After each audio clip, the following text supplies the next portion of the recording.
antes que nada, ¿no es cierto?, presentarnos entre nosotros, ¿no es cierto? Yo de izquierda a derecha tengo a Gustavo Porta, después viene Patricia, bueno, viene el Pato, ¿no es cierto? Así que creo que lo mejor de todo sería que en un minuto y medio nos presentáramos cada uno, partiendo desde mi izquierda, en este caso, don Gustavo. Gracias, Aníbaldo. Gustavo Porta, andino, 51 años, profesor de Historia, Geografía y Ciencias Sociales, compañero de secundaria de don Aníbaldo. Nos reíamos de la gente a escondida. No chiste. Sí, pero bueno. Como digo, 29 años de servicio como profesor de Historia en un liceo público en Calle Larga, parte de la provincia de los Andes. Además soy profesor titular de una cátedra en la Dirección de Educación, Doctrina e Historia de Carabineros de Chile, que es una anécdota para todo el mundo que me conoce, porque tengo dos brazos izquierdos y uno más guardado en el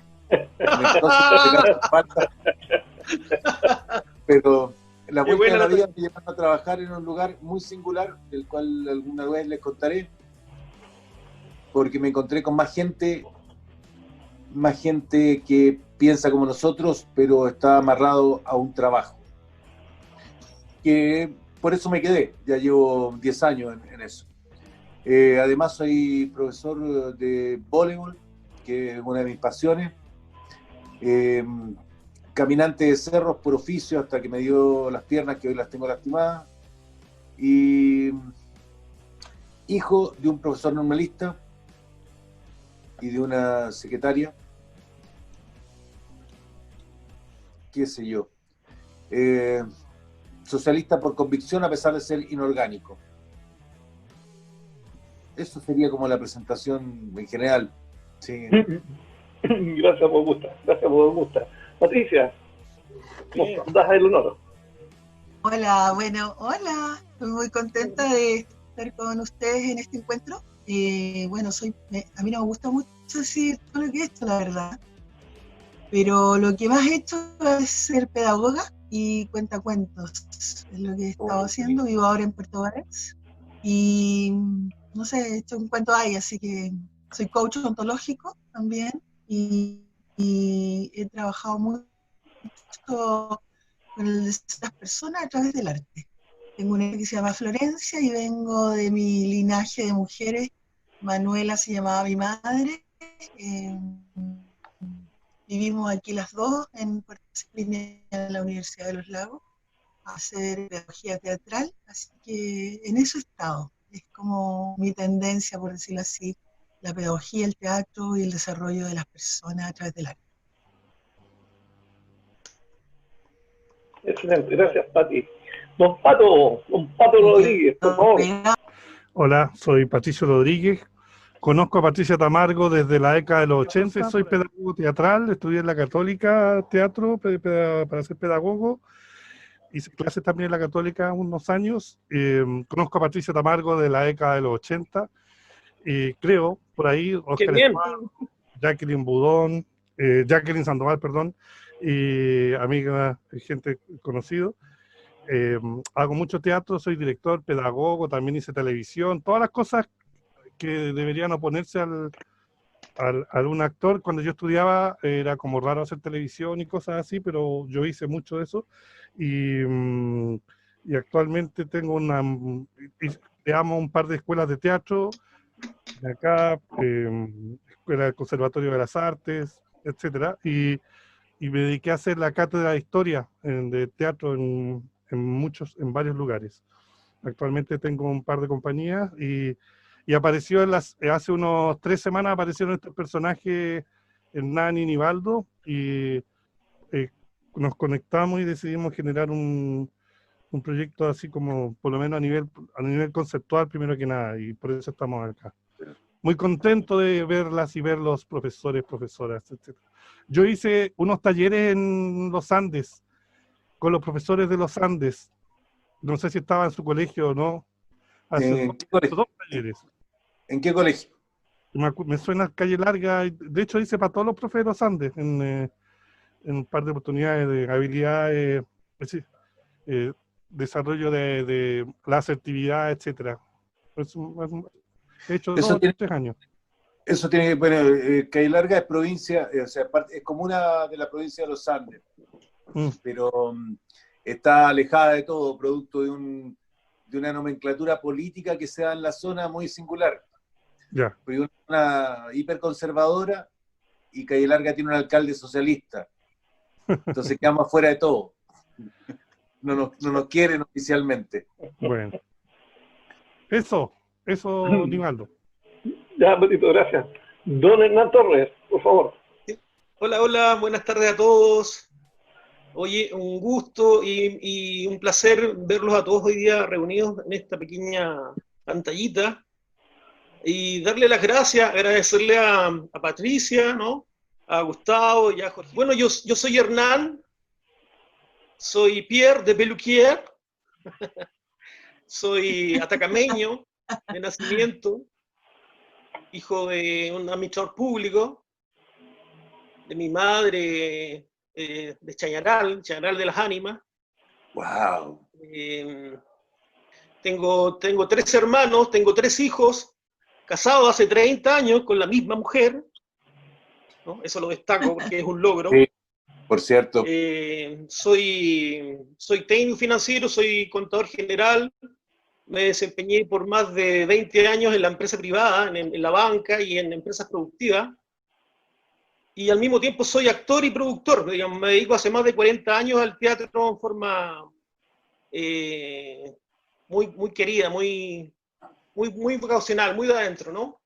Y en la medida en que he podido, digamos, he ido complementando, digamos, esta actividad, digamos, de generar lucas por un lado, sobrevivir, y por otro lado hacer lo que uno le apasiona, ¿no? Que es el teatro. Así que, hoy es un agrado que nos hayamos podido convocar esta tarde, así que encantado y le doy una vez más las gracias a todos. ¿Le puedo hacer una pregunta a Hernán? Me parece que era el que habló recién. Por favor. Sí, por favor. Gustavo, dime. Tú dices que eres de Chañaral. Nací en Barquito. En Barquito. Mira, claro. Mi primera mujer era de Chañaral. Ellos Carla Bugueño, hija de Merino Bugueño, que tenía una tienda en Chañaral por allá por los 80. Los bugueños, sí, son conocidos los bugueños allá. Los Merino Bugueño, La Vinca, Ruby, Carla. Yo fui pareja durante 10 años de Carla, de una tierra increíble, muy linda, muy lindo Chañaral. Chañaral de las Ánimas, pues, un pueblo fantasma. Sí, señor. Sí, señor. Pero con una dulzura increíble. ¿Perdón? Con una dulzura increíble. Por ahí llorábamos todos cuando el Perico cantaba Mi Chañaral. Era simplemente recordar una parte de mi historia personal que me liga con Hernán, que es singular encontrar a alguien de Chañaral. Sí, Gustavo, un gusto, Gustavo, coincidir contigo en eso. Un gustazo. Patito, Patricio, te dejo el don de la palabra para que tú le comentes a la gente, ¿no es cierto?, qué es lo que queremos hacer en esta reunión, ¿no es cierto?, o qué es lo que queremos más que nada el día de hoy compartir, o sea, porque a grandes rasgos nosotros hablamos sobre el mito de la caverna y ver, ¿no es cierto?, de qué manera podemos contemporizar este mito, ¿no es cierto? Si tú quieres resumirlo, pues ahí para darle la palabra a cada uno de nuestros interlocutores.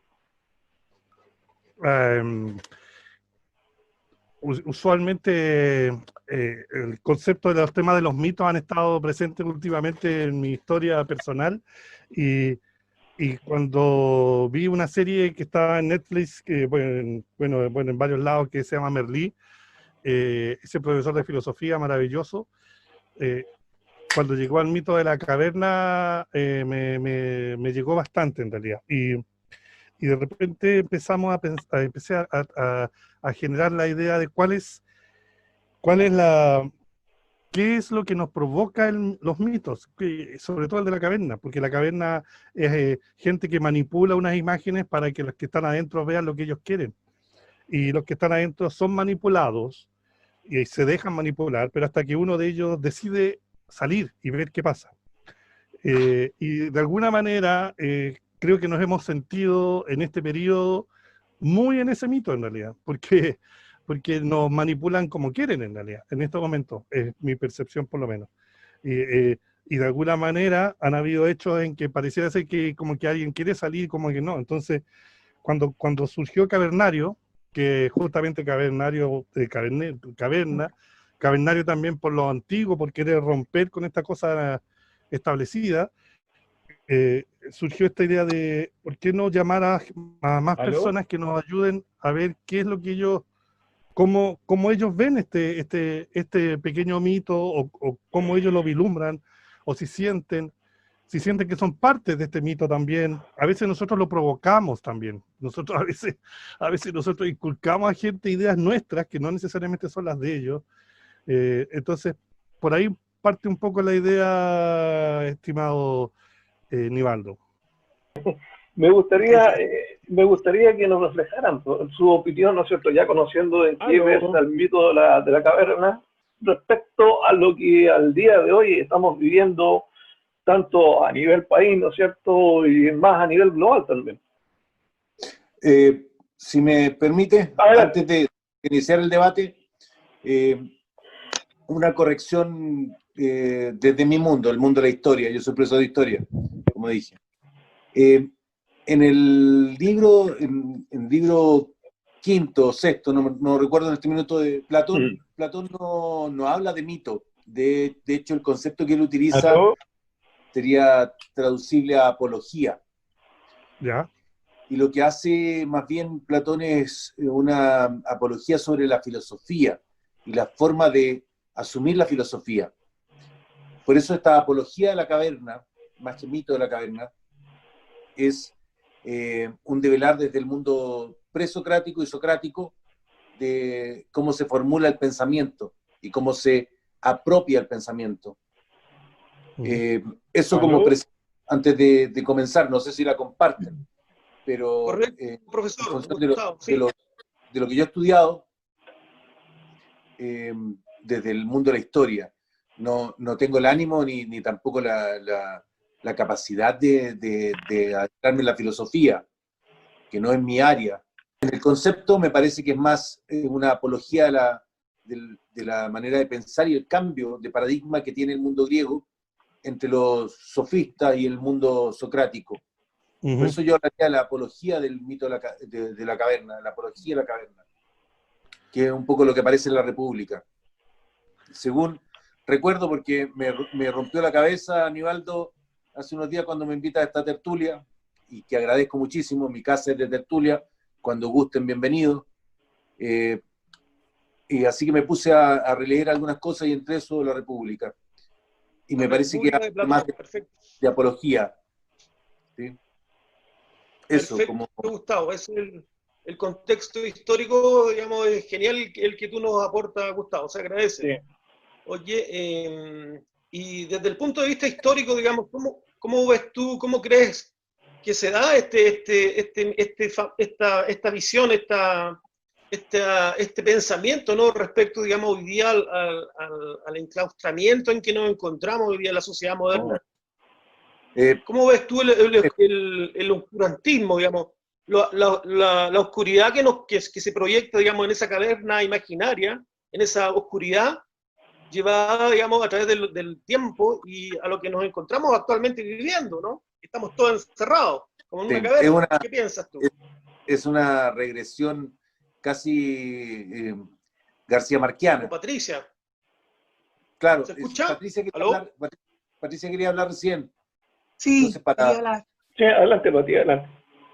Mira, yo lo pondría, o sea, hace mucho tiempo que leí La caverna, pero una de las cosas que me he ido acordando a propósito de la conversación con Hernán es que pone en pugna los sentidos, la sensibilidad, los sentidos, las opiniones, las creencias, en opuesto o en contra el conocimiento, las ideas y La razón. ¿cómo decirlo? Como la razón. Yo creo que el mito, que a mí me gusta más la palabra alegoría que apología, alegoría, que también es usada, la alegoría de la caverna. Sí. Entonces, yo a propósito de enfocarme allí, ahí me pongo por una cosa de tiempo, me enfocaría yo en lo personal en esa zona, de esa pugna entre los sentidos que son tremendamente manipulables, nos pueden ofrecer cualquier cosa en el supermercado y nosotros lo compramos por el color, porque es rico aroma, ¿me entiendes? O sea, los sentidos manipulados por un grupo que está detrás de nosotros que no se ve, y Correcto. que no se ve ese grupo de gente que está manipulando y manejando, y que en mi caso yo lo observo muy bien en todo lo que es el negocio, lo mercantil, los supermercados, lo veo muy ahí. Y creo yo que el salto que hace el que sale a la luz, por decirlo, que en el fondo representa a Sócrates, ¿no es cierto? Que Sócrates, Sí. el que busca la luz, es para mí en realidad el que busca la luz, el que logra salir de este encadenamiento, de este confinamiento que también muchos de nosotros nos sentimos, eh, y que no nos permite, que a mí la imagen me importa, ustedes que pretenden hacer teatro me gusta mucho porque yo me acuerdo que era como amarrados del cuello y de los brazos, lo cual no les permitía mirar hacia atrás. Entonces tenían que Sí. mirar hacia el muro nomás, hacia el muro. Claro, Mirar claro. claro, entonces no pueden mirar para atrás y al no mirar hacia atrás no logran ver la orillera.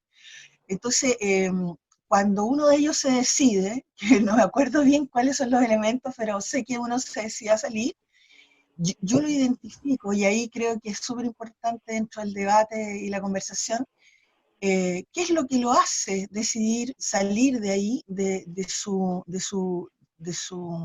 confinamiento, de su encarcelamiento, de su encadenación. Para mí, en la actualidad, lo único posible es identificar como el viaje del héroe. Yo creo que hay que ser héroe en este Prometeo, momento. ¿ah? Claro, como Prometeo, hay que ser un héroe interno porque si no, esto sucumbes en el camino. ¿Y qué es lo que para mí ser héroe en este momento? Es justamente despegarnos de la sensibilidad y entrar al territorio que yo creo que indica Platón, el conocimiento, la ciencia, el análisis, el tener capacidad de lenguaje, ¿te fijas?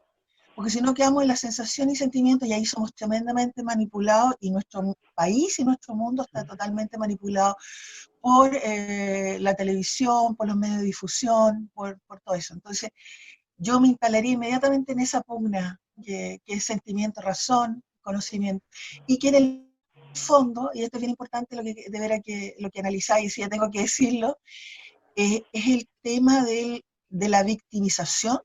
¿Somos víctimas de nuestras circunstancias o somos protagonistas de esta circunstancia? O somos Y yo creo cómplices. claro, el ser víctima de alguna manera es ser cómplice, ¿no? Es no hacer nada o someterte bueno, así son las cosas, así me tocó vivir. Hay muchos dichos que tienen que ver con nuestra cultura que dicen eso, ¿ah? Así son las cosas, yo escucho mucho eso. Bueno, hay un montón de lenguaje que indica claramente de que somos cómplices, que somos víctimas de este sistema. Entonces la pregunta, yo creo que si uno llega a pensar en una obra de teatro, habría que como artista preguntarse cuál va a ser el aporte. Y para mí el aporte está en entregar herramientas desde el héroe. Y ahí yo te planteaba un libro que me acompañó mucho, que es muy complejo, que se llama El héroe de las mil caras, de Joseph Campbell. Ah, sí, de Y Campbell, sí. Me lo claro, y comentaste el otro día.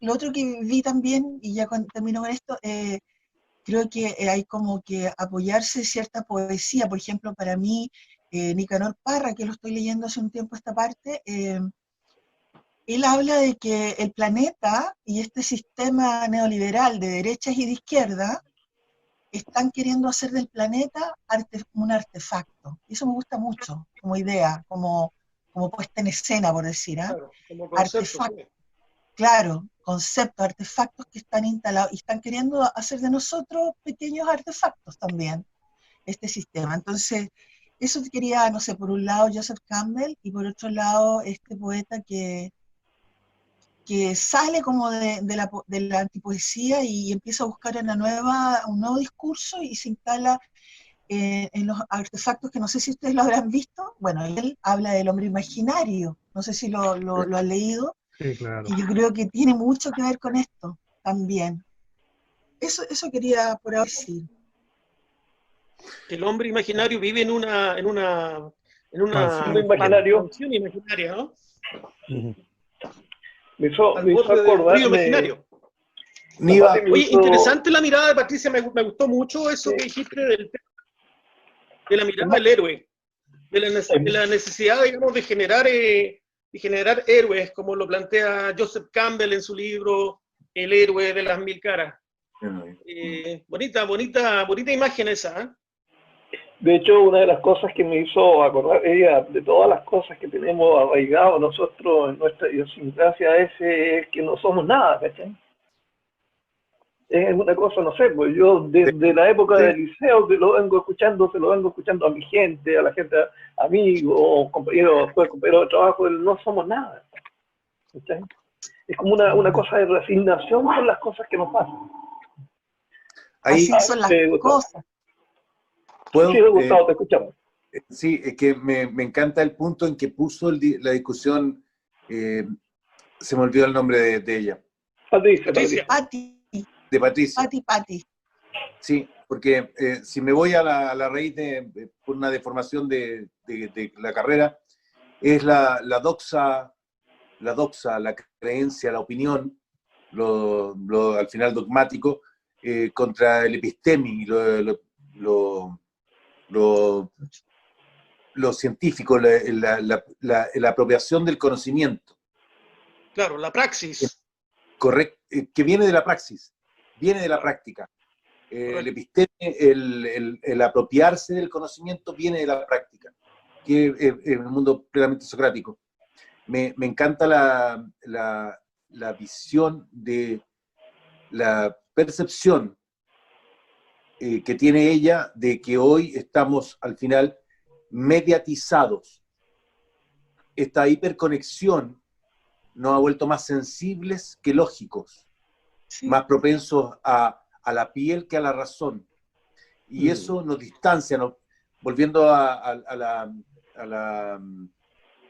la caverna, estamos mirando sombras y hemos dejado de mirar el sol, que es muy importante.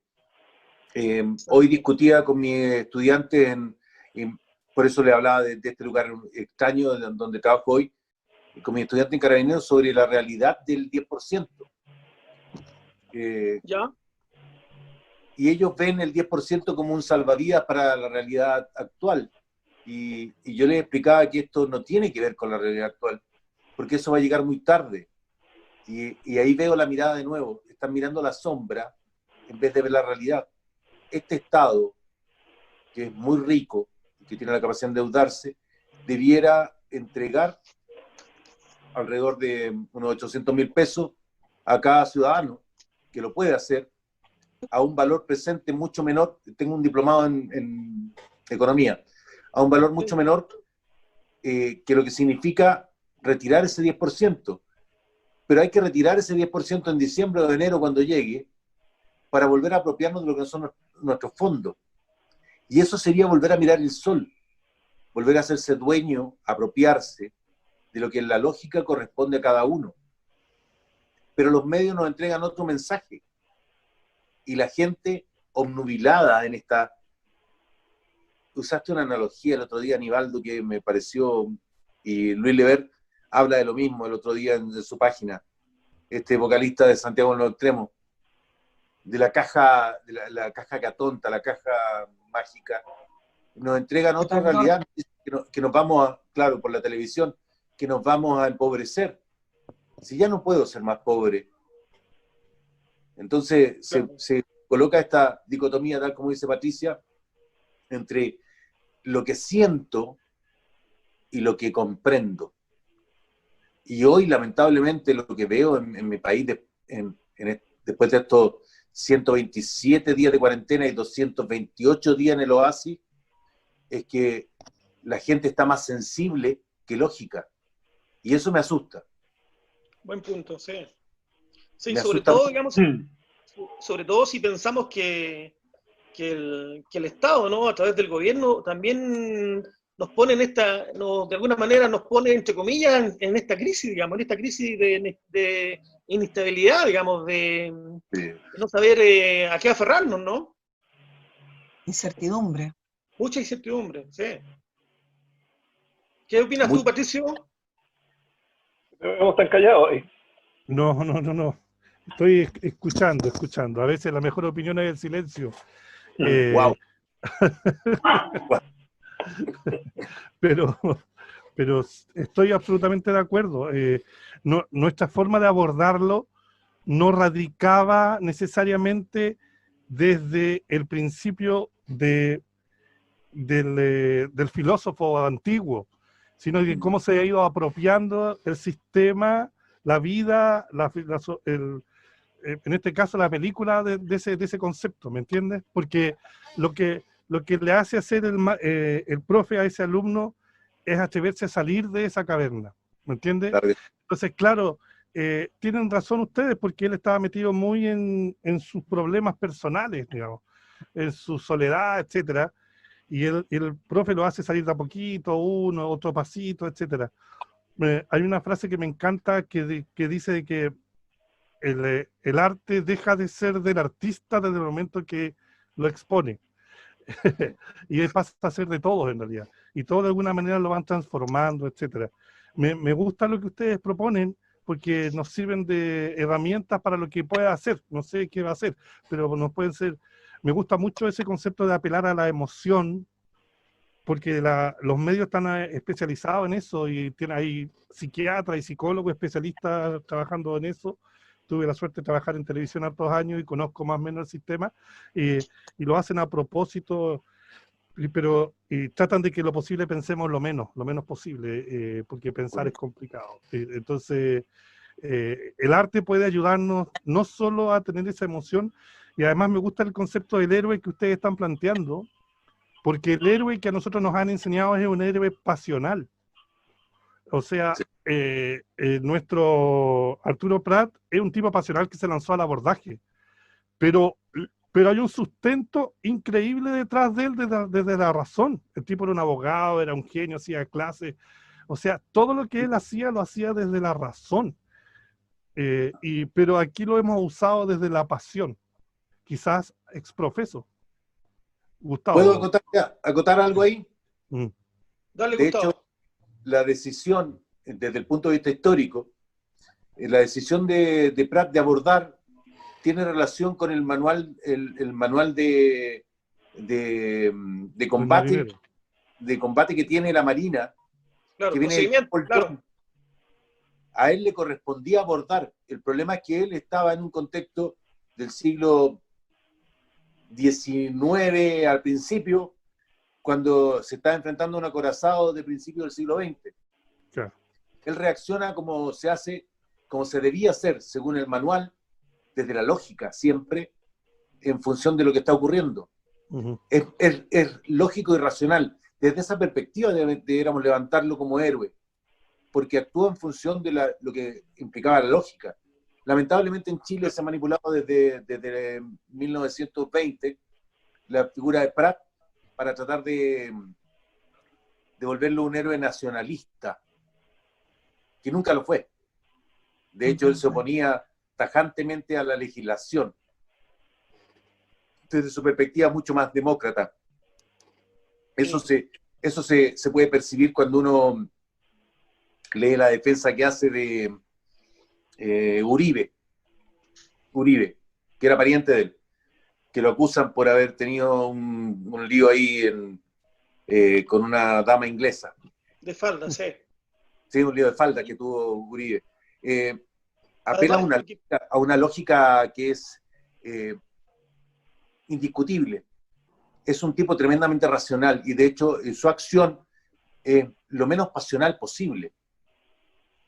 Es un hombre puesto en la encrucijada y reacciona en función de según le dicta el manual, según le dicta la lógica de la guerra en ese minuto, sin percibir que el mundo había cambiado, que tiene que ver con lo que estábamos discutiendo antes.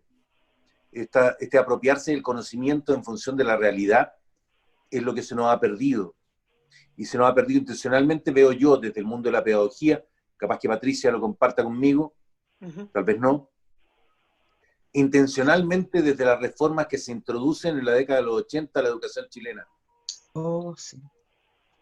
Eliminar al profesor normalista, que era un creador más que un instructor, y propiciar la instrucción más que la educación, ha generado en los estudiantes chilenos, yo prefiero el concepto de alumno. Se utiliza hoy en el marco de la buena enseñanza el concepto de estudiante en vez de alumno, pero prefiero el de alumno, el que no tiene la luz. A mí igual me gusta el de alumno. El que no tiene la luz, hay que llevarlo a la luz. El que busca la luz, claro. Correcto. Y cuando llegue a la luz, ojalá que esa luz no sea igual a la del maestro, para que pueda haber discusión, creación de algo nuevo. Que eso es lo que se nos perdió y estamos enfrentados hoy a una tierra de zombies, manejados por los medios de comunicación, desinformados intencionalmente. Igual la pedagogía apunta también al facilitador, ¿no? Porque el problema el problema a veces de muchos profes es que lo llevan a una luz, pero que es difícil si el estudiante...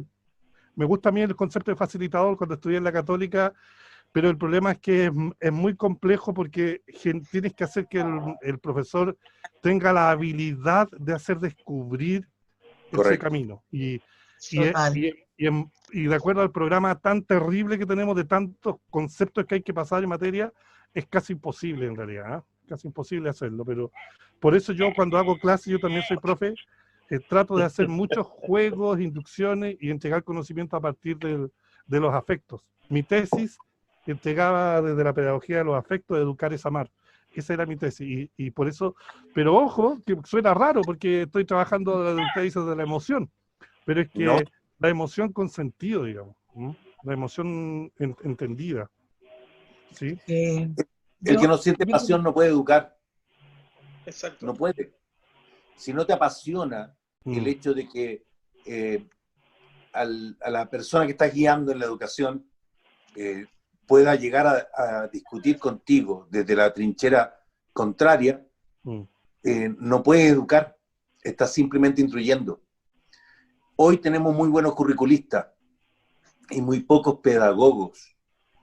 Y yo siempre que recibo a alguien nuevo, hoy día estoy en un cargo directivo, le digo lo mismo.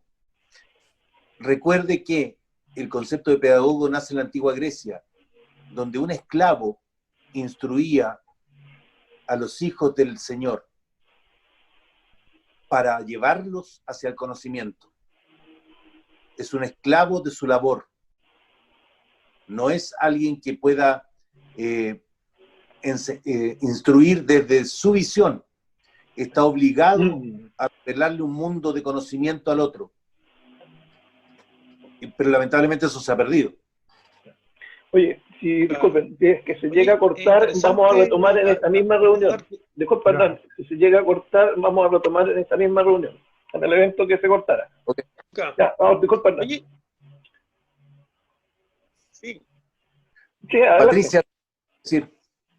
Yo quería decir que me parece muy interesante como hacerse unas preguntas, yo creo, cuando uno empieza a abordar un camino creativo, es como instalar las preguntas. Y lo que siento yo que esta conversación me parece fantástica cuando hablamos, lo más cercano para nosotros es el alumno y el profesor, ¿no es cierto?, o el pedagogo.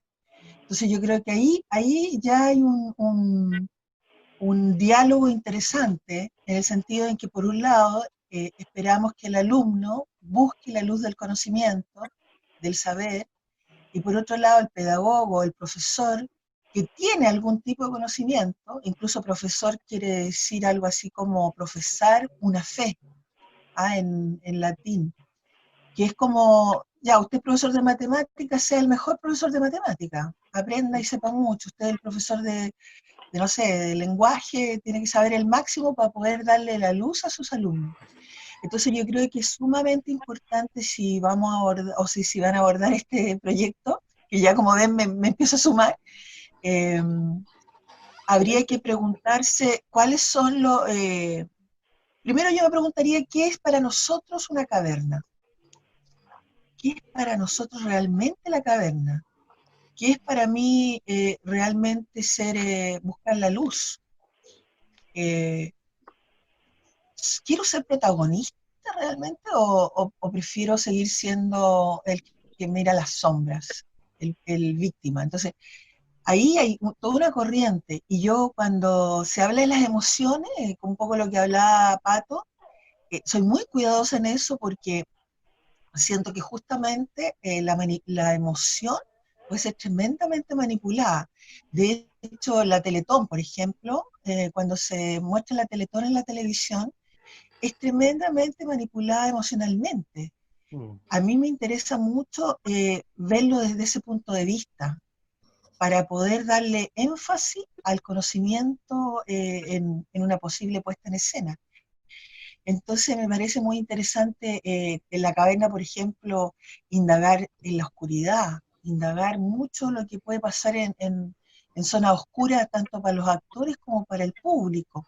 La sensorialidad, cómo se huele, qué se come, qué se toca, ¿te fijas? ¿Qué se escucha?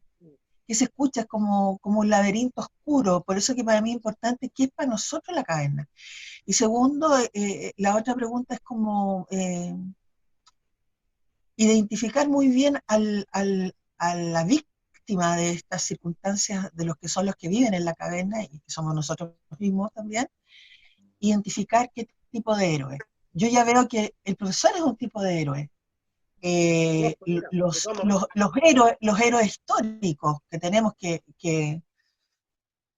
pero una cosa que me acordé y que no quería que se me olvidara, dentro del mito de la caverna, una de las cosas importantes es que el que sale a la luz, el que sale como a buscar lo exterior, la verdad, el bien, porque también representa el bien, ¿no es cierto?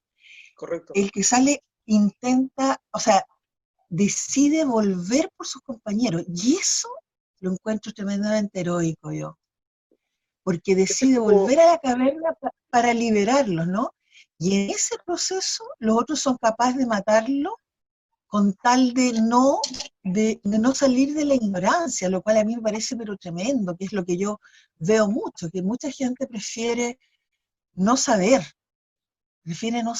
y quedarse en ese territorio de victimización, de ignorancia, de que las cosas son así, en fin, entonces yo creo que habría que preguntarse qué tipo de héroe es el que queremos que aparezca, si es que se aborda desde ahí, y cuál es la victimización. Y la victimización para mí en general tiene mucho que ver con los sentidos, con enamorarse de las cosas sin mirar más allá, ser demasiado pasional. Oye, y no abordar eso. Y en la ignorancia está la felicidad, dice por ahí. Siendo estúpido ser feliz. Exactamente.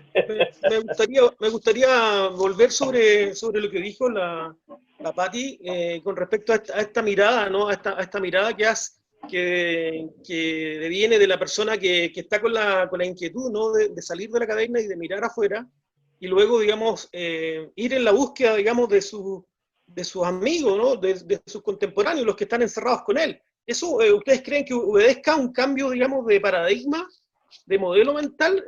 ¿Cómo lo ven como pedagogo? Esta pregunta es para todos en general. Gustavo, Patricia, Patricio, con respecto, digamos, ¿cómo lo ve usted desde el punto de vista de lo que es, digamos, la educación? Por ejemplo, no sé, pues cambiar en este momento lo que son las estrategias de trabajo, ¿no? Por ejemplo, ante la pandemia, ¿cómo hacemos ese cambio de paradigma? ¿Cómo hacemos que la gente, que los jóvenes cambien su mentalidad con respecto, digamos, a tener una sociedad más volver a lo que éramos antiguamente, ¿no? Que decían que éramos los grandes solidarios, ¿no? ¿Cómo? Más colaborativos. Exacto, exactamente, sí. Más solidario, ser más colaborativo, más compadecerse, digamos, del otro, en fin, ayudarnos entre nosotros, ¿no? En definitiva. Pero Para es que salir, digamos, de esta crisis. Ahí hay un paradigma que puede cambiar producto de esta crisis, desde mi perspectiva. Dale. El comprender que somos un país pobre y no los jaguares de América Latina, que es la triste realidad con la que con la que chocamos. Claro, las ollas comunes, bueno, se han hecho eternamente en este país, ¿no? Pero no tan solo chocamos el ciudadano de a pie, sino también la figura política. Cuando Mañalich dice que él no sabía que había tanta pobreza, yo quiero pensar que no está mintiendo, que su percepción sobre la realidad era tan pobre como la pobreza que realmente hay en Chile. Porque nos creímos un cuento que nos inventaron los medios de televisión. Y eso fue el gran problema, desde mi perspectiva. Entonces, volver a ser lo que éramos pasa por entendernos como lo que somos. Cuando hago economía o rozo la economía en clase, siempre hago la misma pregunta. ¿Ya? Dentro de esta sala, ¿cuántos somos pobres? Y me levantan la mano 1 o 2 alumnos. Yo trabajo en un colegio público, con un 91% de vulnerabilidad. Por lo tanto, tengo claro que 9,1 de 10 alumnos son vulnerables. Por lo tanto, dentro de la sala debiera haber 1 o 0,9 que no fueran pobres. Pero ellos no se perciben pobres. Cuando no podamos decir la verdad de frente, y creo que en esto tiene mucho que ver el cambio que hace, ahí me voy a ir a la historia, el Mercurio en la década del 60, cuando trae a la gente del consorcio Hertz y a un peruano que actúa como editor, que cambia la realidad. Por eso el emblemático, ¿cómo se llama? Pasacalle afuera de la Católica dice que el Mercurio miente. Porque nos acostumbramos a mentir una realidad y a creer en esa mentira porque nos hacía sentir mejor. Cuando nos demos cuenta de verdad cómo es este país, que nos ha dejado de ser una hacienda, podremos volver a ser lo solidario que éramos y lo austeros que éramos para vivir. Porque no entiendo que un chico de mi colegio tenga un iPhone 5 o 6 o 7, cuando su familia vive con 400.000 pesos y son 6. Claro, pero lo tiene. Claro, eso no se entiende, ¿no? Porque perdió la perspectiva. Es la antena de DirecTV en medio de la población marginal. Claro. Entonces, esa pérdida de percepción de realidad es la que podríamos traer desde el mundo sensible, volviendo a la caverna. Esa sensibilidad con respecto a lo que realmente somos, colocar lo que sentimos al lado de lo que entendemos, es hoy día el gran desafío, para mi gusto. Porque no estamos entendiendo, estamos solamente sintiendo que debo competir con mi vecino, sintiendo que debo tener un 4x4, la Play y el último iPhone. Cuando de verdad lo que debemos entender es que vinimos a ser felices, a vivir bien, a que no nos falte. Si para eso debo dejar de usar marcas, bienvenido sea, porque desde ahí se construye. Así se construyeron las familias chilenas desde el 1870 al 1840. Martín Rivas es el paradigma que hay que entender. Alberto Blesgana, cuando escribe desde su visión esta novela costumbrista, nos está enseñando cómo era el chileno de verdad, austero, ahorrativo. La libreta del Banco de Estado, del abuelo al nieto al nacer, sí, claro, enseñándonos a ahorrar desde pequeño. Esa realidad sensible se nos perdió y nos quedamos en esto otro, que es figurar, aparentar. Consumir, cualquier cosa. Gastar, ¿no? Alberto Neus, no, ¿cómo se llama? Neus, Pablo Neus. Pablo Neus, Pablo. en Lo comido lo bailado, Sí. Comido lo bailado del 78, habla de lo que nos podía pasar. Y es Sí, ver lo que nos ocurre. Es tienes razón.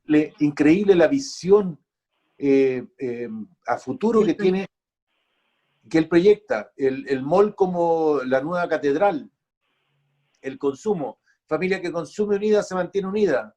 Somos todos Sí. felices si compramos. Si no compramos somos infelices y nos disasociamos. Es increíble.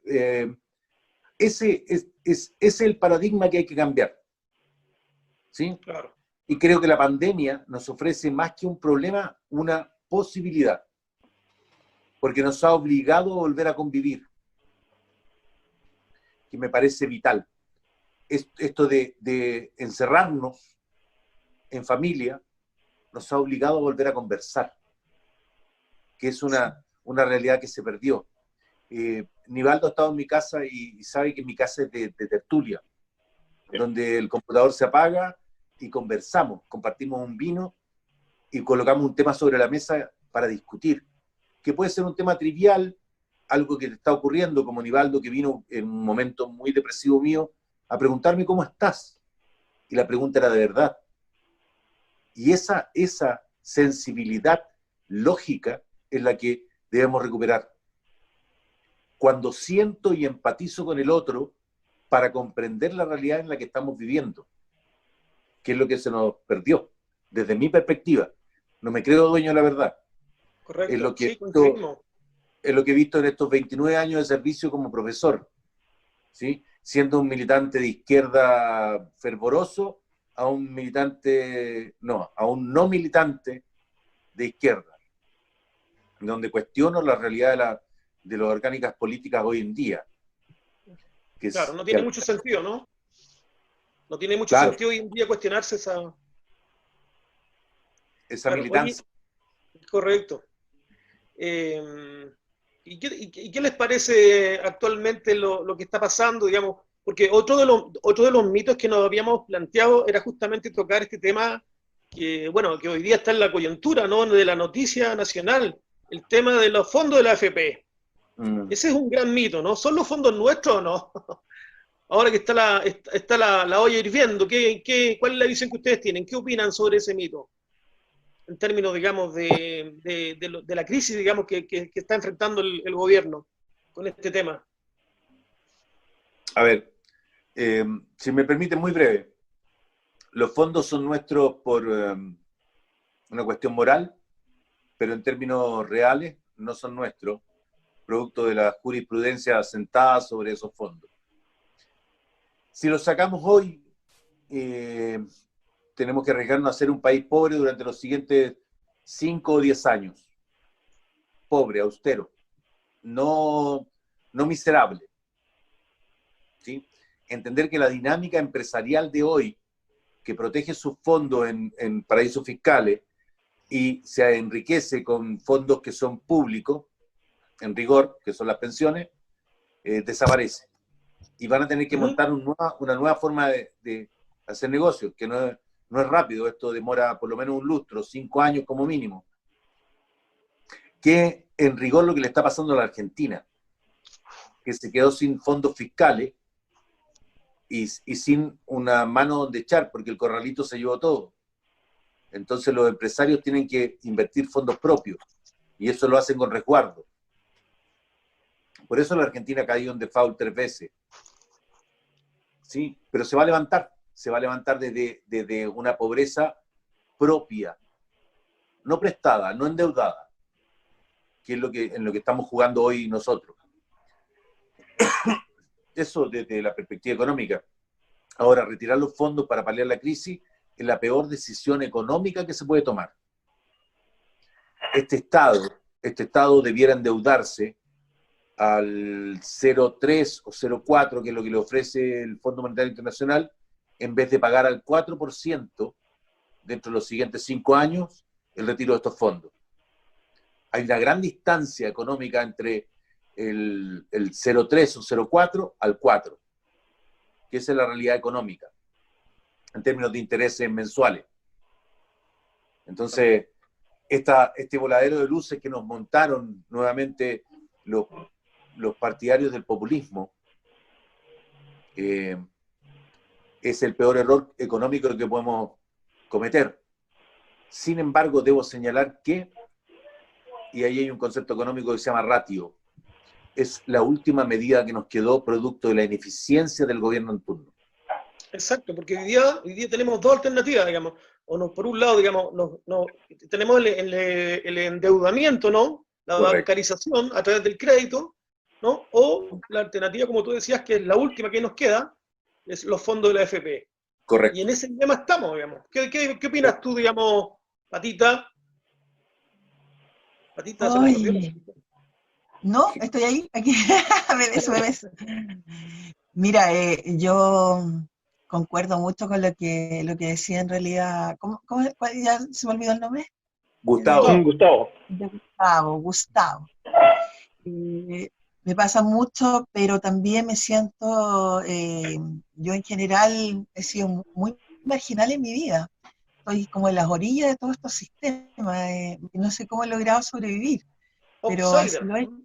Sí. Así que a mí no tengo fondos en realidad, así que lo miro desde fuera, y para mí son otras artimañas nada más, son otros mecanismos de querer bueno, se avanzó un poco, pienso yo, de alguna manera de poner el tema y que se esté hablando y que se esté en primera fila, y bueno, se ha demorado mucho también eso, pero todo esto me doy cuenta de eso, de la marginalidad en la cual yo vivo. Yo creo que mucha gente del arte, que es como que no estamos en nada, no tenemos fondos de nada, como no existimos en el fondo.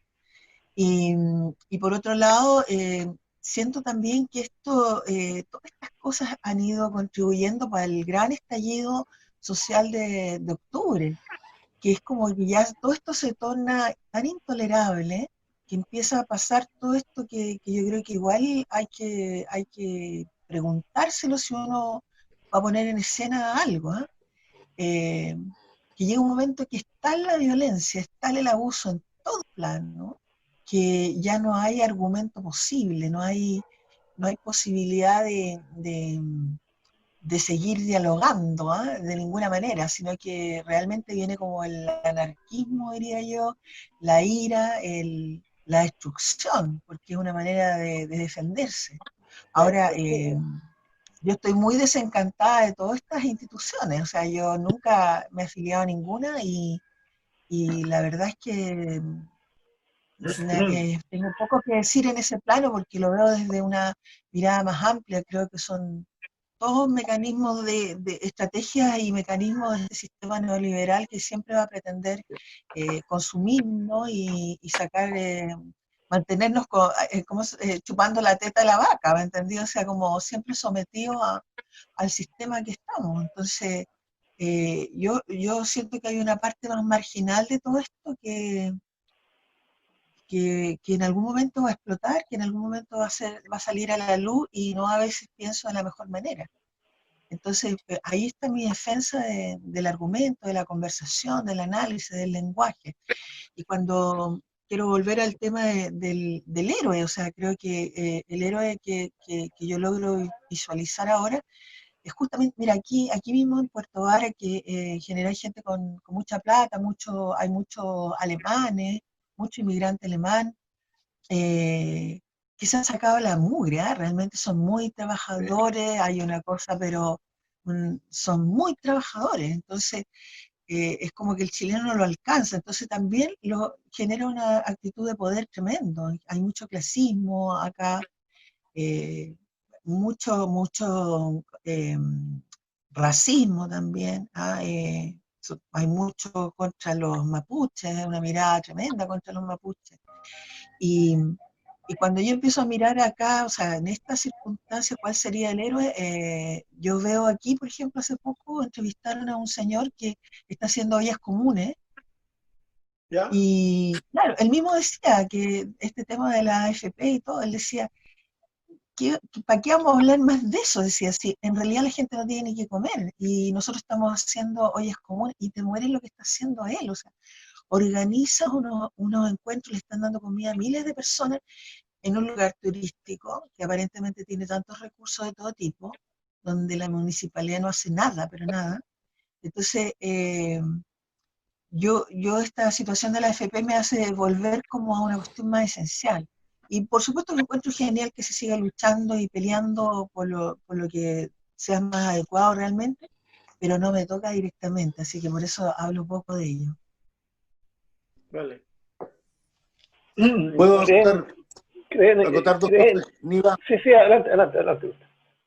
Primero, Chile es el único país donde las teorías de Milton Friedman y John Nash, premio Nobel de Economía 81 y 83 respectivamente, Correcto. fueron aplicadas a rajatabla. Claro. Y eso genera una realidad completamente anómala con respecto al neoliberalismo. Quiero ser objetivo con el neoliberalismo. Si yo analizo, por ejemplo, la realidad sueca o finlandesa o islandesa, que también son países neoliberales, que han logrado llegar a una percepción o un matiz socialdemócrata del neoliberalismo, han logrado el equilibrio. ¿Cuál es el problema con Chile? Que la Constitución del 80 fue redactada para poder aplicar este modelo a rajatabla, con un axioma, que vamos a cuidar a los ricos. Exacto. Desde la perspectiva de que el rico genera trabajo, por lo tanto genera riqueza, y eso chorrea, que es la tesis del chorreo que tanto se ha hablado de los Chicago Boys. Lo que no ocurre en la realidad, digamos. ¿Por qué no ocurre? Porque se vulnera un axioma del modelo neoliberal planteado por Friedman, que es la transparencia del mercado. Aquí no hay transparencia del mercado. Por más que exista una ley de transparencia, no existe. Aquí el lobby es superior a la transparencia, a la ley de transparencia. Y eso deformó la realidad chilena. ¿Por qué la deformó? Porque este país desde su fundación no ha sido soberano. Y aquí me voy a mi regambre de profesor de historia. Ninguna constitución política del Estado de Chile ha sido redactada en función de las demandas sociales. Siempre ha sido redactada en función de una realidad oligárquica, claro, de una élite gobernante, con una estrategia económica de largo plazo. En eso, mis aplausos para ellos, porque han defendido muy bien la hacienda. Y un bu generalizado para un pueblo que no ha sido capaz de dejar de mirar la sombra en la pared de la caverna y mirar el sol. No hemos querido dejar de ser inquilinos. ¿Y por qué no hemos querido dejar de ser inquilinos? Porque nos saca de nuestra... Oye, una pregunta para todos. ¿Ya? Perdón, hablo mucho. Sí, dale. La pregunta, Hernán, sí. Dale. Y en este camino, digamos, en esta búsqueda de la luz, ¿no? De salir de la caverna, ¿no? Y esta pregunta es para todos, ¿cómo ven ustedes, digamos, el camino hacia lo constitucional, hacia la reforma constituyente? ¿Ustedes creen que es el camino de ver la luz? ¿Qué opinan? Quedaron callados. breve, muy breve. Es la luz menos sangrienta. Las posibilidades de que ocurra en función de la realidad social, económica y política, muy poca. Un personaje que no es de mi dilección, pero que es citable hoy, que es Robert Kennedy, Bob Kennedy, el hermano de John Fitzgerald. Bien lo decía, mataron. claro, que quien hace los cambios imposibles hace las revoluciones inevitables. Chile ha intentado 3 veces en su historia hacer una revolución. Las 3 veces ha sido aplacado por el poder fáctico de los grupos económicos sobre las Fuerzas Armadas.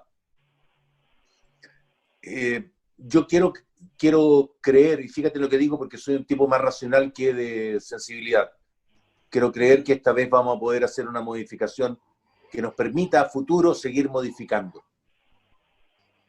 Porque la alternativa que queda es una revolución, y en las revoluciones, en las guerras, nadie gana. Siempre hay pérdidas. Y una vida es tan importante como un Estado completo.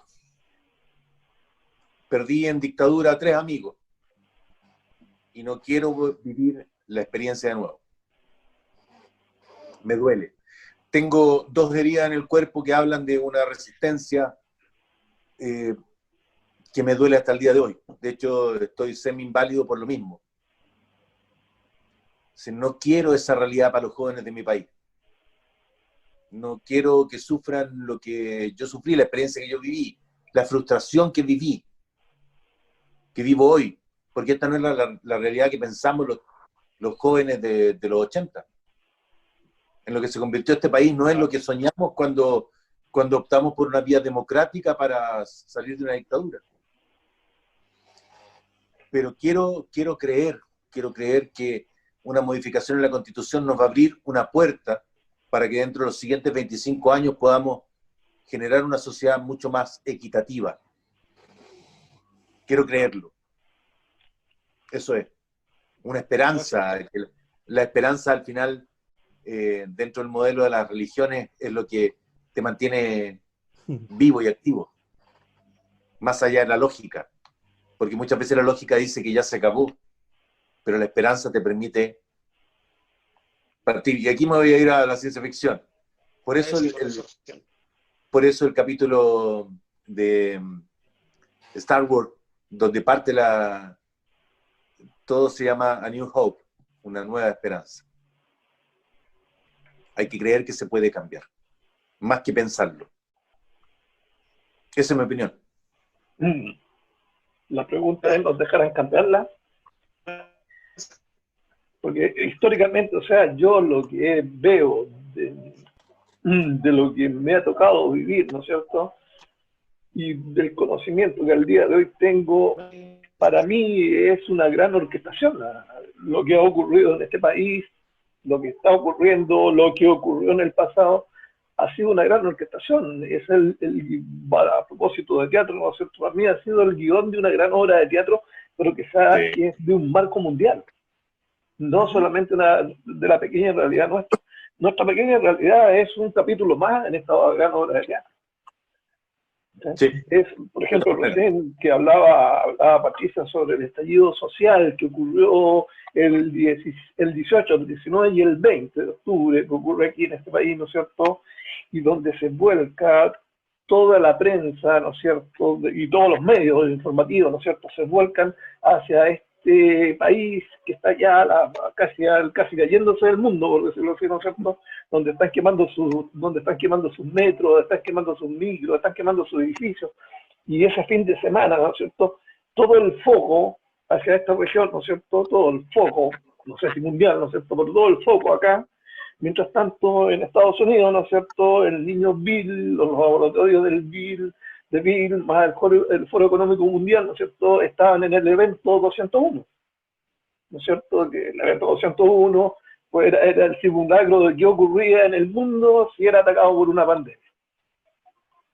Entonces, desde ahí la base mía es decir, oye, si esto es una obra de teatro, que la están orquestando, no obviamente aquí en Chile, nuestra clase política, y no estoy hablando ni de los azules, ni de los rojos, ni de los verdes, o sea, ellos tienen que someterse a las directrices que les da el director de esta obra de teatro. Punto. Entonces, ¿podremos cambiar nuestra realidad? Al tiro, Gustavo, podemos cambiar si hemos sido adoctrinados, y ahí a propósito les toca a ustedes los profesores, o sea, yo desde mi perspectiva al día de hoy, yo creo que en la educación nos adoctrinaron, en nuestra realidad, o sea, la realidad que me tocó vivir a mí, donde nos dieron las preguntas hechas y nos dieron las respuestas hechas también, no nos permitieron descubrirlas. Al menos eso es de mi perspectiva. No sé lo que está pasando el día de hoy, pero bueno, y por eso es interesante que justo ahora, gran parte de mis amigos son educadores, son profesores. Entonces, desde ahí yo siempre me he preguntado, ¿Seguiremos bajo la misma tendencia? ¿Seguiremos adoctrinando a los chicos? Adoctrinándolo en el sentido de darle las preguntas y darle las respuestas. Desde mi punto de vista. Ahora, Gustavo, tú querías dar una... Acotar un tema, que esto no es nuevo. De hecho, los movimientos que hacen JP Morgan y Rockefeller, que no me acuerdo el nombre de pila de este señor, junto a Henry Ford, en la década del 20, generando una crisis mundial, porque la generan, no es una realidad, la generan ellos, y devasan con la crisis del 29, fue plenamente intencional para poder adueñarse de un mercado. Entonces, lo que estamos viendo hoy es simplemente la doctrina de los grandes banqueros, del tesorero del curso, como dice Luis Levert, aplicada a cada microrealidad. Y sí, somos parte de un concierto, de una gran obra teatral, que es el mundo occidental, que vive dentro de un patrón. Romper ese patrón es el gran desafío. Pero veo que ocurren cosas que me esperanzan. Los movimientos verdes, la tendencia de los jóvenes a persistir más allá de su juventud en una postura asistémica, me empodera para seguir haciendo lo que hago. Uno de mis grandes alumnos dentro de mi gran carrera, de 29 años, digo, larga, no, gran por larga, no por exitosa, terminó siendo un defensor de la ideología de derecha. Y lo respeto profundamente porque él llega a eso por convicción, desde su perspectiva, desde su historia. Y esa realidad me permite a mí pensar que puedo seguir generando más entes pensantes y menos zombies. En la medida que cada uno combata desde su trinchera, el viejo Mao lo decía muy bien, y Ho Chi Minh también. El camino es largo y duro, pero sé que no estoy solo. Y en esa fortaleza me convierto en el héroe al que hacía alusión Patricia. Si nos rendimos y decimos, hoy esto es más grande que nosotros, estamos muertos. Y en eso el teatro, para volver al origen de todo esto, es muy importante. Porque el teatro, a diferencia de la música y de la literatura en sí, siempre ha sido punta de lanza en la ruptura. El Tartufo es la primera crítica profunda a la monarquía absoluta y genera una brecha que luego se va a convertir en un movimiento en toda Europa. Pienso que, tal como decía Patricia, lo que hoy podemos colocar en escena es esta crítica y hacer que esta crítica genere ruido en la cabeza incluso de los zombies. Exacto. ¿Sí? En eso estamos. Tengo la certeza que el teatro, por haberlo visto en el teatro callejero en el que participé en los 80, en El Huérfano y en Ahumada, que nos perseguían los silones, puede hacer mucho más que un escrito de 500 páginas. Una obra de 15 minutos puesta en escena que deje una pregunta colgada en 100 personas de las 500 que te vieron, genera mucho más como movimiento que cualquier otra literatura anexa o música que pueda salir, en mi opinión. Me voy a ausentar 2 minutos porque la fisiología puede mucho más que la razón. Sí, no. Adelante, don Gustavo. Vivaldo, me gustó mucho la imagen que tú das de una tremenda orquestación. Es que, de hecho, Patricia, sin ir más lejos, ahora que recién que Gustavo tocaba el tema de Morgan, de Rockefeller, por ejemplo, hace poco estaba viendo un documental sobre el hundimiento del Titanic, ya que ocurrió en 1912. Morgan era el dueño de los Titanic. Bueno, a todo esto el Titanic eran 2 barcos. dos barcos gemelos, ¿no es cierto? Lo simpático de esto es que en esa época, en 1912, habían 3 millonarios en el mundo, habían 3 personas que eran los más ricos del mundo. En esa época los tipos querían, estaba todo el cuento de de crear la Reserva Federal. Y los tres personajes más ricos del mundo eran los que se oponían y que tenían amplia mayoría de votos en la sociedad de los millonarios, por decir así, que querían crear la Reserva Federal. Y precisamente los 3 personajes que tenían la mayoría de votos, ¿no es cierto?, y que se oponían a la creación, ese día son invitados al viaje inaugural del Titanic, son invitados por J. Morgan gratuitamente, ¿no es cierto?, a que disfruten del viaje inaugural que iba a ir de Inglaterra, ¿no es cierto?, a Estados Unidos.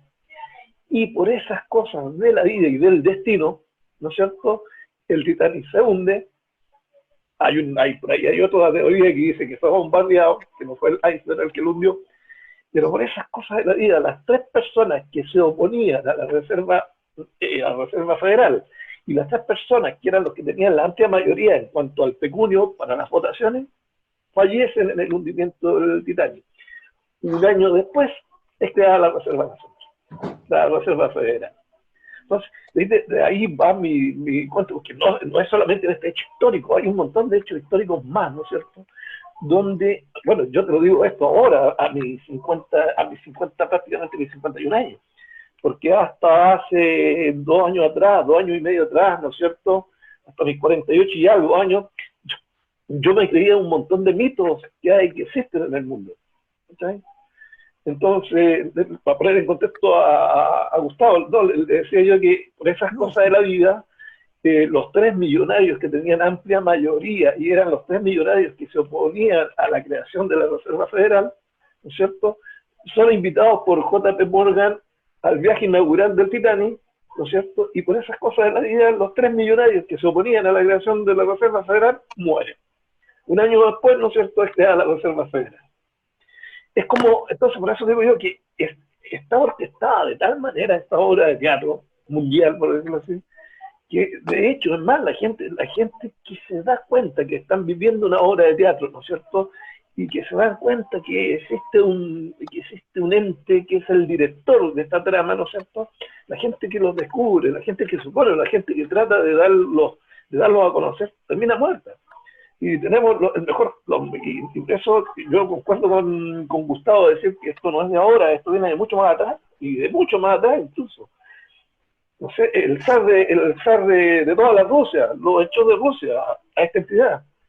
Al mes después lo pasaron a cuchillo a él y a su señora y a su hijo, ¿sí? John F. K., todo el mundo se acuerda de John F. K., del discurso que dio, ¿no es cierto?, cuando dijo que íbamos a ir a la luna. Pero nadie se acuerda del último discurso de John F. K., donde mostró, ¿no es cierto?, al tiro, donde mostró, ¿no es cierto?, y demostró y les dijo a la gente, señores, nos están gobernando, ¿no es cierto?, el último discurso de John F. K., ese no se acuerda nadie. Después que da ese discurso John F. K., al mes, lo matan. Entonces, ahí voy yo a esta gran orquestación y de la cual nosotros, como país, tenemos un papel pequeño, grande, no lo sé, ¿no es cierto?, pero estamos dentro y estamos inmersos de esta gran obra. Podríamos cambiar nosotros el parlamento de la obra, podemos, ¿no es cierto?, el texto de la obra lo podemos cambiar nosotros, no sé, esto también yo lo desconozco. Ya, disculpa, Gustavo, te cedo la palabra. Patricia estaba hablando. Patricia estaba hablando cuando la interrumpiste. Ah, perdón. No. Patricia, sí, la Pati estaba hablando. Sí, disculpa, Pati. Estaba embalada, yo me puse en manto, robando escena como un loco. Nivaldo, me gusta mucho la imagen porque me representa mucho lo que tú dices. Ahora, eso para mí es un aspecto que me permite a mí ser consciente y puedo verlo, y creo que hay que mostrarlo y de alguna manera darlo a conocer en nuestros micromundos teatrales, de cuentacuentos, de lo que sea, expresivos, en nuestros grupos pedagógicos, no sé. Pero hay otra parte, para mí, y que es de suma importancia insistir en ello, que es como la libertad dentro de lo posible que tenemos cada ser humano.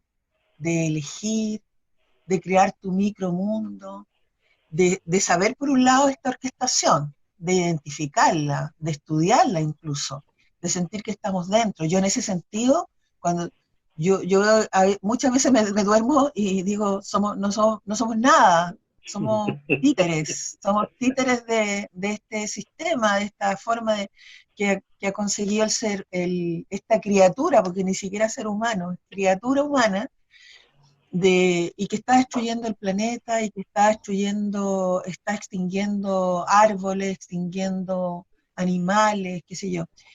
Yo eso lo veo, pero sabes que no podría subsistir, no podría vivir en este mundo si no guardo como eso que decía Gustavo, como una esperanza que casi me impongo. Una esperanza que me impongo. Y por dónde veo esa pequeña luz, mi propio autodesarrollo. El reconocer la vida, decir, chuta, estoy viva, qué maravilla que puedo conversar, que puedo mirar, que puedo abrazar, que puedo ser colaborativa, amorosa, ¿me entiendes? Voy como afianzando este bien, esta luz que es para mí, y yo creo que por eso que es muy importante identificarlo. Ahora, cuando veo el mundo, me decepciono terriblemente.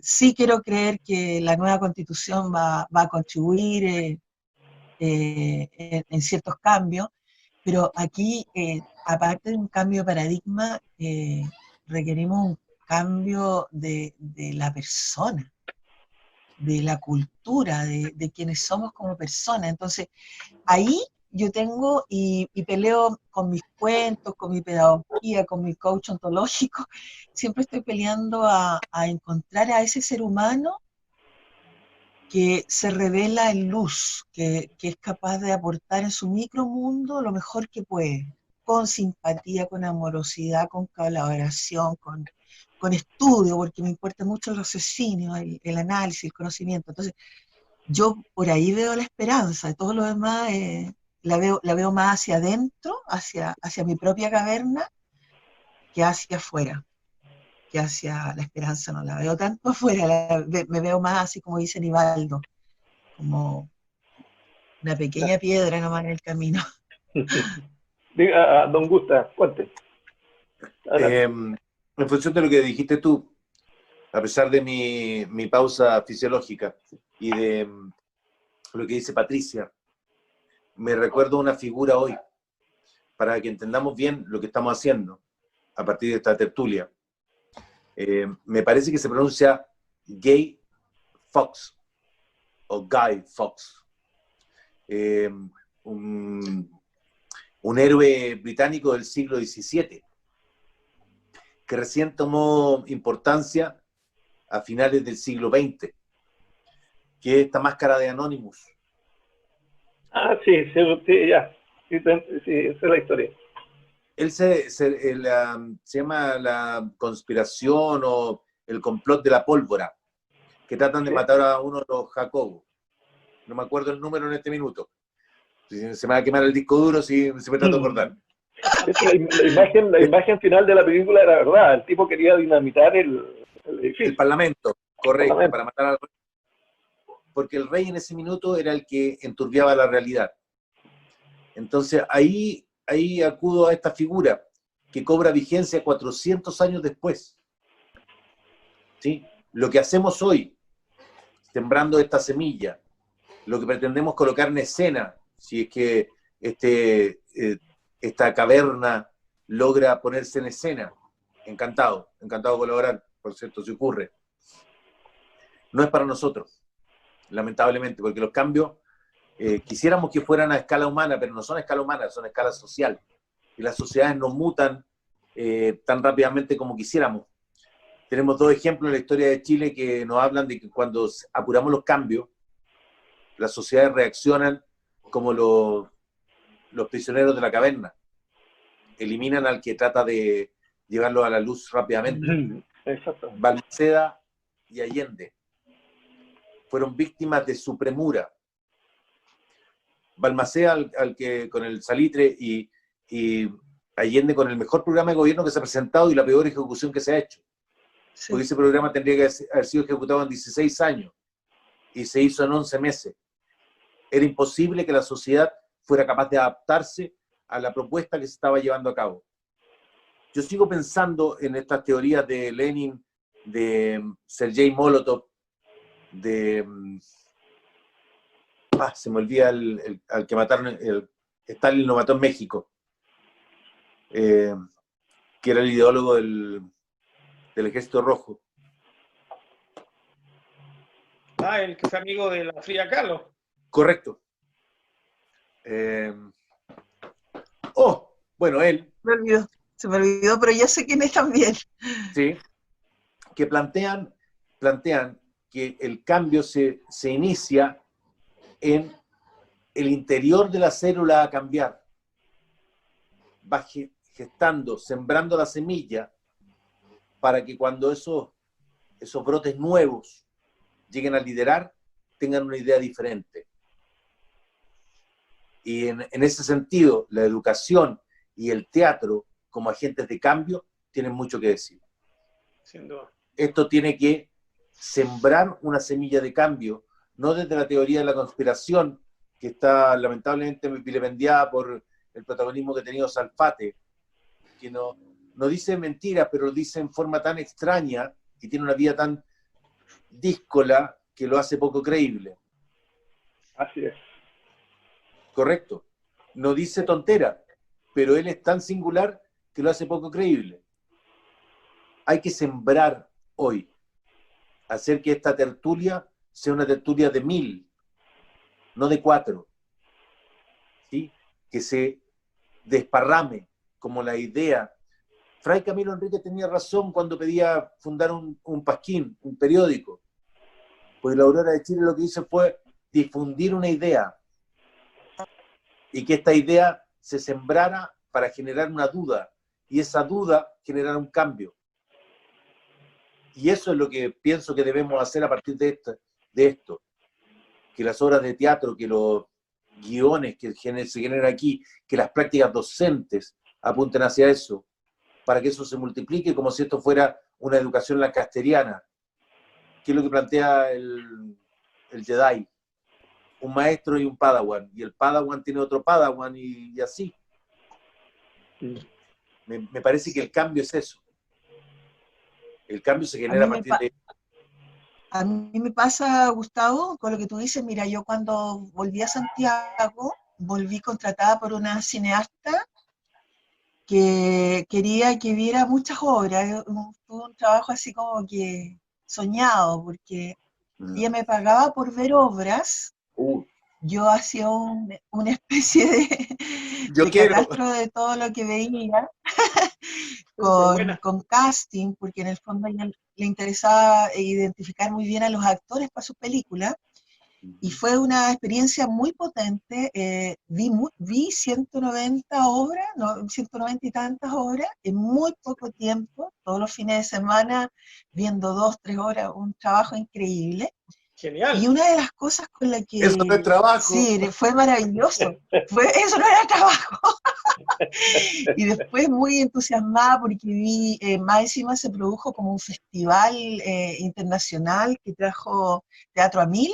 Entonces vi muchas de esas obras extranjeras, pero sabes tú que cuando ya iba pasando cierto tiempo, ya no sé, la obra número 50, ponte tú, me empezó a venir una sensación tan potente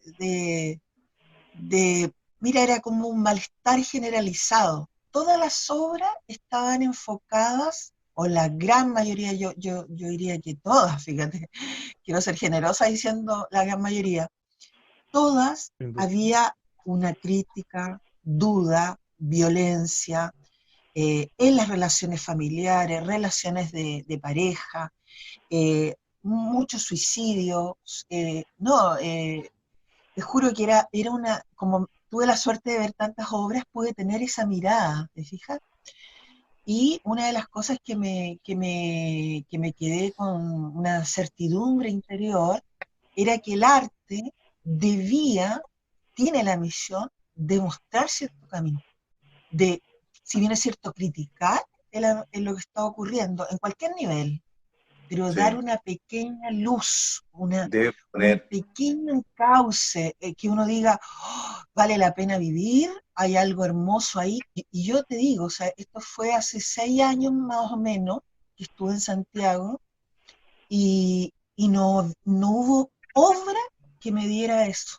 Todas las obras eran tristes, dañinas, una mirada del mundo tremenda, sin salida, sin salida. Entonces, para mí es importante eso, fíjate, yo creo que los grandes artistas, no sé, gente que yo sigo muchos años, Gabriela Mistral, Pablo Neruda, los grandes dramaturgos, Grotowski, Stanislavski, Bertolt Brecht, todos, pese a tener la crítica social o la crítica del minuto, eh, siempre buscaban una salida, una propuesta, de tal manera que el público se fuera impactado por un lado, pero también confiando en la humanidad, confiando en el ser humano, ¿me entiendes? Yo creo que ese tiene que ser nuestro aporte. La Negra Esther, ¿por qué fue tan importante la Negra Esther? Por la música, una joya, pero si tú lo ves, era el drama de una pareja que no logró amarse, o sea, se amaban, pero no lograron sobrevivir, ¿te fijas? Entonces, para mí es Desamor. importante decir esto, fíjate.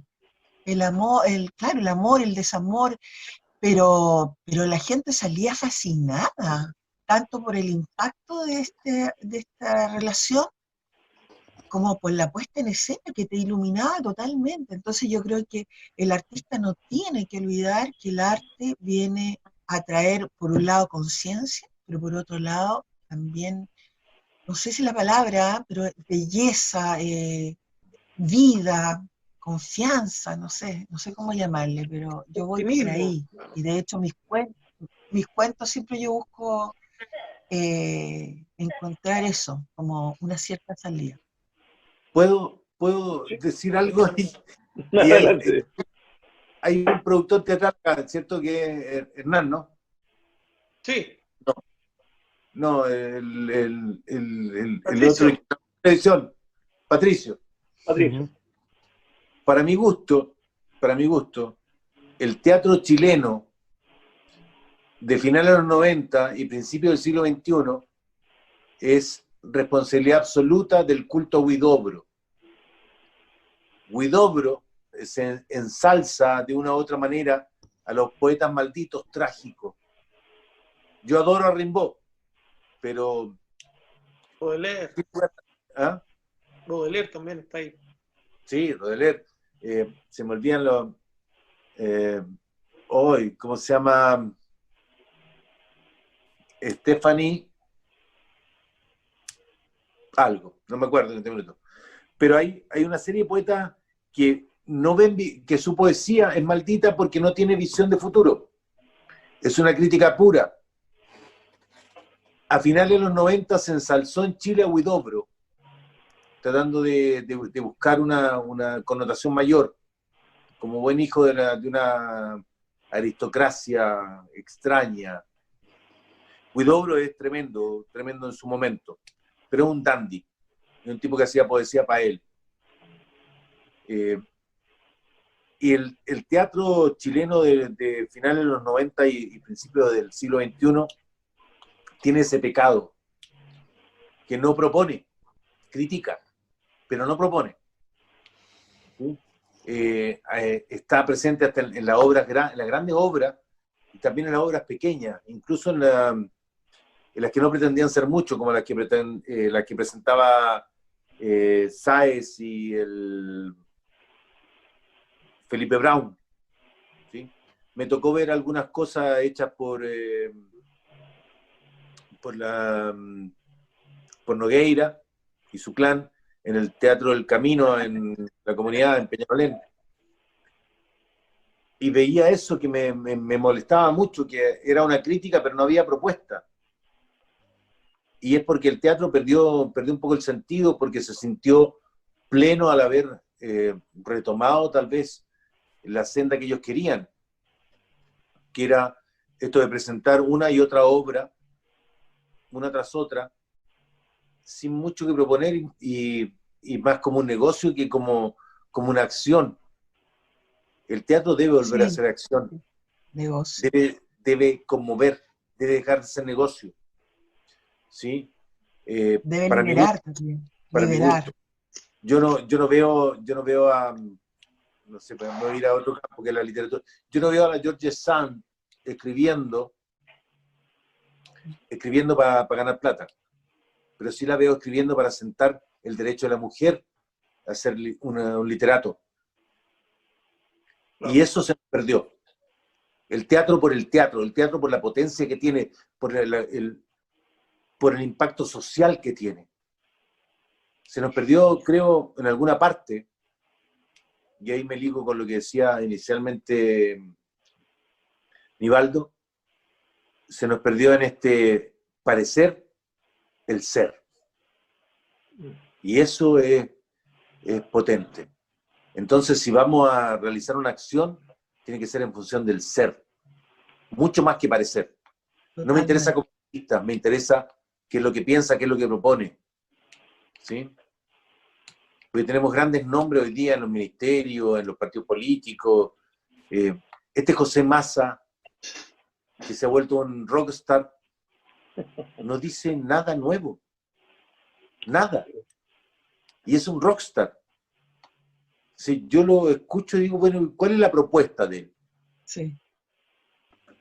¿Cuál es la propuesta de José Massa? Y no veo ninguna propuesta. Y la ciencia tendría que ser la primera en proponer porque es razón pura. Y no propone.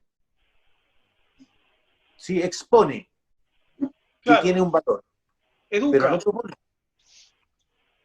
Me llama poderosamente la atención esta realidad tan mediática que tenemos y con tan poca profundidad. Voy a salir un poquito. Sí, Patricia, adelante. Ya estamos en la hora, Niva.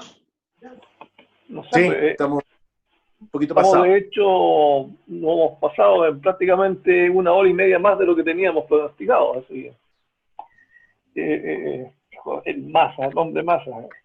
¿Educa o adoctrina? Desde mi perspectiva, adoctrina. Nivaldo, si me permiten, primero agradecerle, lamento que Patricia no esté, pero más allá de cuánto dure esto,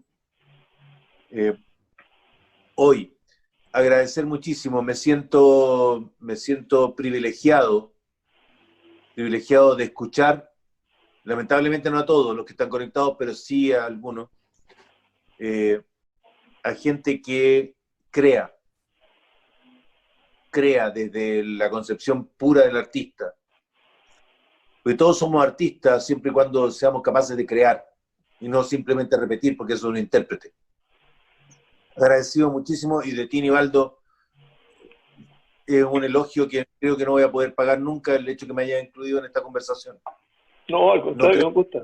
No creo ser un intelectual, no me percibo como un intelectual. Sí trato de ser riguroso en mi profesión y en mi vocación. Y espero haber sido un aporte para la conversación del día de hoy. Así que antes que termine, quiero agradecerle muchísimo que hayan escuchado a este profesor de provincia exponer su idea. Eso. Muchas gracias a ti, muy amable. Al contrario. Amable usted por escucharme, muchas gracias. Al contrario, don Gusto, de hecho, es más, cuando aquí Hernán y Patricio me dicen, propongamos una persona, ¿no es cierto?, para este avant premier, este ensayo general, ¿no es cierto?, de las tertulias de los viernes. Yo dije al tiro, ¿quién más que mi amigo Gustavo? El mago blanco, como digo yo, el Gandalf andino. Gracias. Y bueno, sí, igual quiero agradecerle a Gustavo, bueno, y a Patricia, ¿no?, mi convocada a esta reunión por la generosidad de tomarse este tiempo, digamos, de hablar con estos locos del teatro, y la verdad es que ha sido un gran aporte en la mirada de ustedes como pedagogos, ¿no? Gustavo como historiador y toda la carrera que Patricia, en términos, digamos, del arte, ¿no?, ha recorrido. Así que para nosotros ha sido un gran placer y muchas gracias, de verdad. Ha sido muy grato. Muchas gracias. Gracias a usted, gracias a usted, gracias a usted. Yo quiero... Admiración profunda por la gente que hace teatro y por Patricia, que creo que el que hace cuentacuentos, la verdad es que endulza la vida. Soy un admirador de eso desde la década del 90. Bueno, yo, mira, quería despedirme en realidad pensé en un cuento, pero fíjate que con lo que hemos hablado, quiero compartir un texto muy breve y hermoso de Raúl Zurita, y un poema que me ha acompañado mucho, y sobre todo cuando uno inicia algo o está buscando algo, y dice así, se lo regalo con mucho amor a cada uno de ustedes y por supuesto al proyecto que está aquí. Se llama Todavía y dice así: soñar con la infinita felicidad. Solo es deseable apostar y apostar a ella. No basta soñar, es preciso soñar con fuerza. Soñar con fuerza, con tanta fuerza, hasta que la realidad termine por inclinarse. No importa quién vea la tierra que quisimos, no tiene importancia que sean estos ojos u otros. Lo importante es la no resignación, no flaquear ante los mundos que se enquistan. Soñar, soñar más fuerte todavía. Excelente. Gracias. Gracias, Patricia. Don Patricio, usted que no nos ha dejado hablar en toda la noche. La verdad es que me resulta interesante esta conversación, porque aunque fui un poco el ideólogo en términos del concepto, pero me gusta escuchar opiniones que a veces refuten las ideas que yo tengo pensadas, y esta es un nuevo sistema de brainstorming que me encanta, porque tal vez lo vamos a tener varios periodos. En general me quedo callado porque me gusta escuchar las contradicciones que me genera a mí mismo por dentro todo esto. Y además lo que me encanta es que la idea que yo, cada vez que escucho a una persona, sea historiador, profesor, etcétera, siento que lo que hablan es de su visión del tema, en realidad. O sea, en el fondo cada uno de ustedes es un creador. Y de alguna manera nos tratan de imponer de manera fácil o difícil, entretenida o no, lo que ustedes tienen, porque son apasionados y se lo agradezco. Lo divertido y complejo es, después de toda esta lluvia de ideas que espero que tengamos varias veces, es generar un resultado, porque ojalá estuviera cada uno de ustedes de alguna manera en lo que hagamos. De alguna manera van a estar, ¿no? Pero cada uno de ustedes estuviera en lo que hagamos. Y yo me quedo callado porque en realidad siento que el aporte de ustedes, desde conceptos como cambiar el concepto de mito por las palabras que ustedes ponen, como de inmediato desajustando lo que nosotros teníamos, genera también un remesón que es atractivo, pero un remesón que no me significa necesariamente cambiar lo que uno quiere, porque si no es así, yo no, a la larga uno termina, uno no hace cosas necesariamente por lo que otros les dicen, sino que lo que nos tenemos que generar después es de alguna manera sentarnos, centrifugar, centripetar y generar una sí, porque así como hay que echar para afuera, la fuerza centrípeta, que es maravillosa, porque de alguna manera vamos a encontrar muchas ideas que se van a ir juntando y vamos a tener que generar el magnetismo que no le gusta a Aníbaldo de la teoría heliocéntrica, pero una teoría obsoleta, vos, Pato, ¿qué quieres que me diga? En fin, un magnetismo apoyada en pseudociencia, además, ¿qué quieres que te diga? Ni siquiera apoyada en la ciencia. Qué divertido. Bueno, en fin, pero ¿Qué es la ciencia? era para darle un poco de humor a esto. Así que muchas gracias. Y gracias a todos, incluso los animalitos que aparecieron varias veces en el video. Es que yo no puedo estar si no tengo a mi secretaria en las rodillas, tú comprenderás. Qué bueno que sea esa tu secretaria y no otra. Oye, de verdad, bueno, yo creo que también ya, ¿no es cierto?, para respetar el horario de todos ustedes, ¿no es cierto?, ha sido una conversación bastante amena, muy buena en realidad. Me hubiera gustado que hubiera sido como me ha tocado muchas veces estar en la casa de Gustavo ahí al calor del fogón, ¿no es cierto?, con una botellita de vino, una carnecita, hubiera sido interesante haber hecho allá la conversación, ¿no es cierto? Sí. Cuando gusten, invitados, a su casa llegan.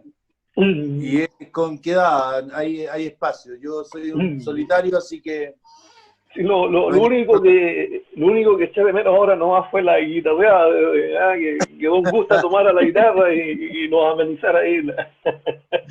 Algo haremos alguna vez. Como siempre ocurre, ¿no es cierto? No, de verdad que no.